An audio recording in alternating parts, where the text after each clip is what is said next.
7월 셋째 주 공과 교육 시작하도록 하겠습니다. 우리 순서대로 계속 보고 있습니다. 사사들 살펴봤고 룻 가정을 함께 살펴봤고 돌아오는 주에는 사무엘상 앞부분을 함께 살펴보도록 할게요. 이 3장의 내용을 가지고 할 거고요. 1, 2, 3장을 같이 좀 다루게 될 거고 사사시대에 포함이 되죠. 사사시대 가운데 하나님의 이 일하심이 어떻게 이 사무엘을 통해서 이어지게 되는지를 좀 주제로 좀 보려고 하고요. 그런 거죠. 이제 요한계시록의 표현을 보자면 에베소 교회에게 이제 촛대를 옮기겠다라고 말씀을 하시잖아요. 자, 그것과 같습니다. 하나님의 일하심의 촛대가 어떻게 옮겨지느냐, 그것을 옮기시는 기준은 무엇이냐, 자, 이것을 좀 중심으로 보려고 합니다. 사무엘상 3장 1절을 보면요, 이렇게 시작합니다. 아이 사무엘이라고 시작하고 있는데, 이 3장의 마지막 이 뒷부분에 가면요, 사무엘이 자라매라고 해요. 자, 사무엘이 자라매 어떤 일이 일어났을까요? 온 이스라엘이 사무엘을 여호와의 선지자로 세우심 입은 줄을 알았다라고 해요. 자, 그러니까 3장 자체가 아이 사무엘이 어떻게 되었다는 거예요? 하나님의 선지자가 되었다라는 내용을 우리에게 말해주고 있는데, 자, 그럼 그 기준이 뭐냐는 거죠. 기준. 자, 무엇이 아이 사무엘을, 아직 어렸던 사무엘을 하나님의 선지자로 세우는 그 기준이 되었는가라는 내용을 함께 살펴보도록 하겠습니다. 오늘 제목만 봐도 알 수 있겠죠. 그 기준은요, 바로 말씀입니다. 세 가지로 나눌 수 있을 것 같습니다. 3장은 첫 번째는 말씀하시는 하나님, 두 번째는 말씀을 듣는 사무엘, 세 번째는 말씀을 전하는 사무엘입니다. 자, 말씀하시는 하나님이 중요한 이유는요, 자, 1절에 있습니다. 그 당시 시대는 어떤 시대라고 표현하냐면 하나님의 말씀이 희귀한 시대다라고 해요. 희귀한 시대, 하나님의 말씀이 없던 시대 가운데 말씀하시기 시작했다는 겁니다. 누구에게요? 자, 답은 사무엘입니다. 자, 그럴 수 있지라고 생각할 수 있지만요. 자, 사무엘 말고 사무엘은 지금 누구에게 지금 가르침을 받으며 그의 이제 스라에서 배우고 있었습니까? 바로 엘리 제사장이에요. 자, 엘리 제사장이 있고요. 엘리 제사장이 이스라엘 대표입니다. 자, 그럼 누구한테 하나님이 말씀하시는 게 맞아요? 엘리 제사장입니다. 엘리 제사장이 있는데 왜 사무엘을 부르셨냐? 그 뒤를 보면 알 수 있죠. 자던 중에 사무엘아 부르셨을 때 사무엘은 듣고 엘리 제사장이 부른 줄 알고 엘리에게 갔지만 엘리가 부른 것이 아니었습니다. 이것이 반복되었고 엘리는 뒤늦게 이제 깨닫죠. 하나님이 사무엘을 부르시는구나. 자, 그래서 사무엘에게 말합니다. 하나님이 말씀하시는 거니 하나님의 말씀에 귀 기울이라고. 그래서 사무엘이 다시 한번 하나님의 부르심을 받았을 때 주여 말씀하옵소서, 종이 듣겠습니다 라고 고백하게 되죠. 자, 그것만 봐도 알 수 있습니다. 하나님의 이 말씀이 엘리가 아닌 사무엘에게, 그래서 하나님이 이 세대 교체라고 표현할까요? 하나님의 권력이 이동하는데 그 기준이 하나님의 말씀에 있었다라는 걸 보여주고 있는 겁니다. 자, 하나님이 부르셨어요. 그리고 하나님이 말씀하셨습니다. 두 번째로 하나님의 말씀을 사무엘이 들었고요. 자, 그럼 어떤 말씀을 하셨냐? 자, 10절부터 14절 말씀에 나와 있는데 제가 13절을 읽어드릴게요. 13절이 핵심적인 내용입니다. 쉬운 성경입니다. 엘리는 자기 아들들이 나쁘다는 것을 알았다. 또 자기의 아들들이 나를 배반한 것도 알았다. 그러나 엘리는 그들을 말리지 않았다. 그래서 나는 엘리의 가족을 영원토록 벌주겠다고 말했다. 자, 엘리가 아들들 홈리와 비나스 나쁘다는 걸, 악한 행실을 알았습니다. 자, 그러나 그들을 말리지 않았습니다.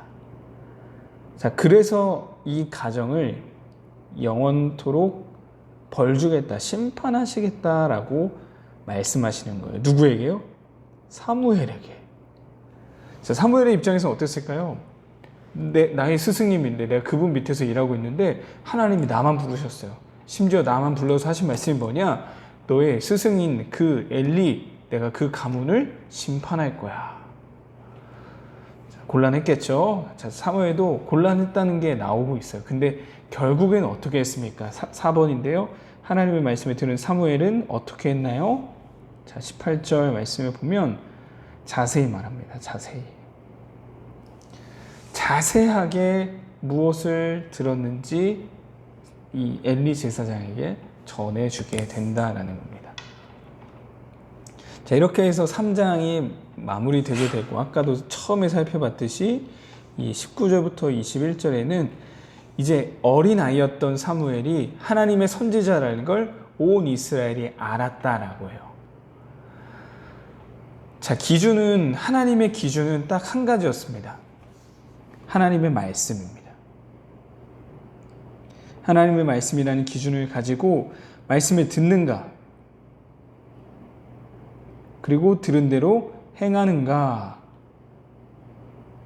이걸 기준으로 하나님의 이 역사를 이끌어 가고 계신다는 거예요.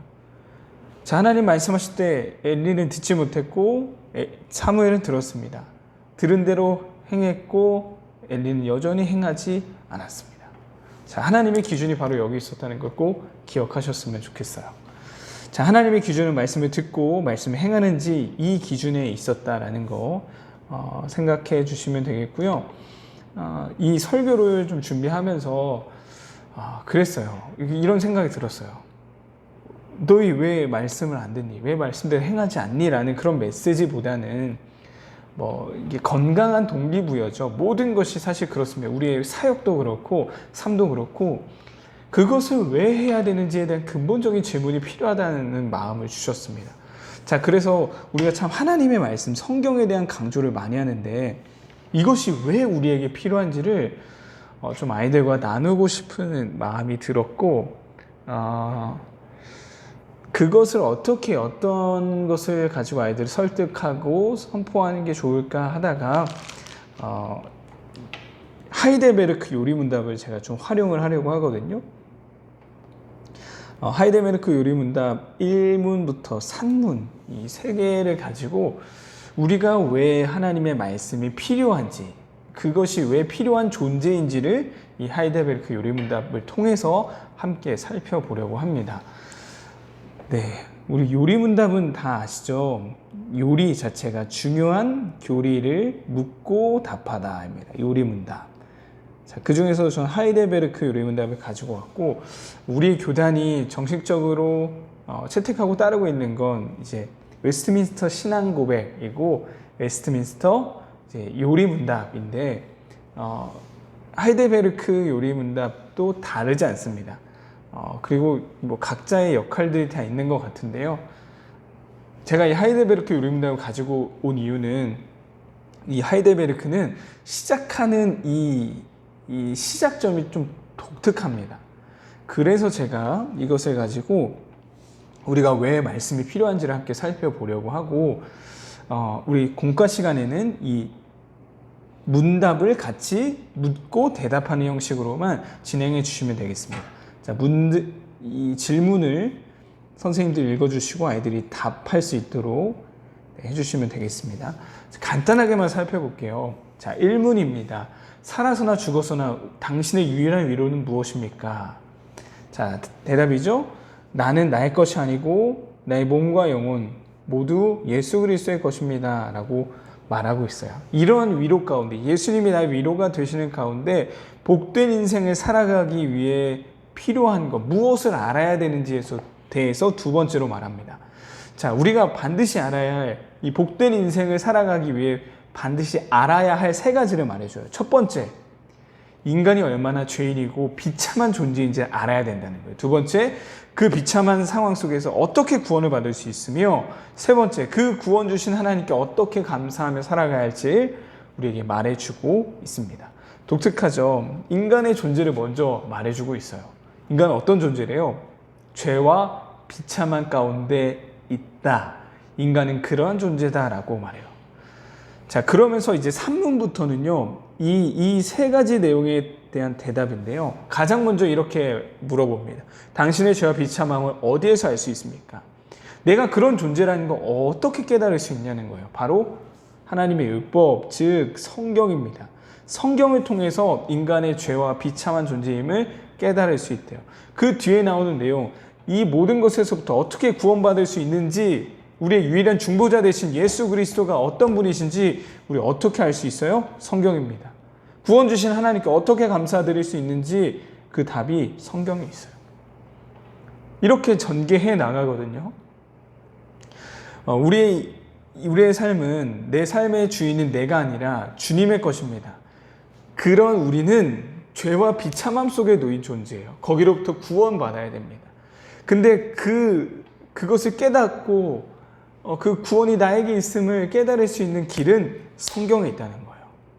우리 성경에 대한 찬송가죠. 날 사랑하심, 날 사랑하심, 성경에 써있네. 그거거든요. 그리고 그 죄와 비참함으로부터 구원해 주실 수 있는 분이 누구신지, 그분은 어떤 분인지 어디서 알 수 있다고요? 성경에서 알 수 있다. 자, 이러한 이 맥락을 가지고 함께 말씀 나누려고 하고, 그래서 우리는 성경을 알아야 되고 성경을 읽어야 되고 성경을 통해서 많이 우리의 존재와 우리의 구원을 알 수 있다라는 걸 함께 살펴보려고 합니다. 여기에 더해서요, 여기 적진 않았지만 선생님들, 우리 반 아이들과 가능하신 반들은 다니엘서 6장까지 같이 읽고 오시면, 우리 목요일부터 수련회죠. 수련회 말씀은 다니엘서 함께 살펴보거든요.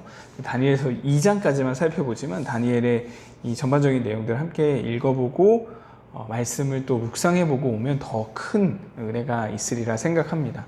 이러한 구체적인 실천도 함께 진행해 보시면 좋을 것 같아요. 네, 이렇게 공과교육 마치고 첫 번째는 이제 들어가기입니다. 성경, 나에게서 성경은 어떤 것인지 서로의 이 마음들을, 서로의 생각들을, 서로의 신앙들을 고백해보는 시간으로 이 공과를 시작하시면 되겠습니다. 자, 공과교육 마치겠습니다.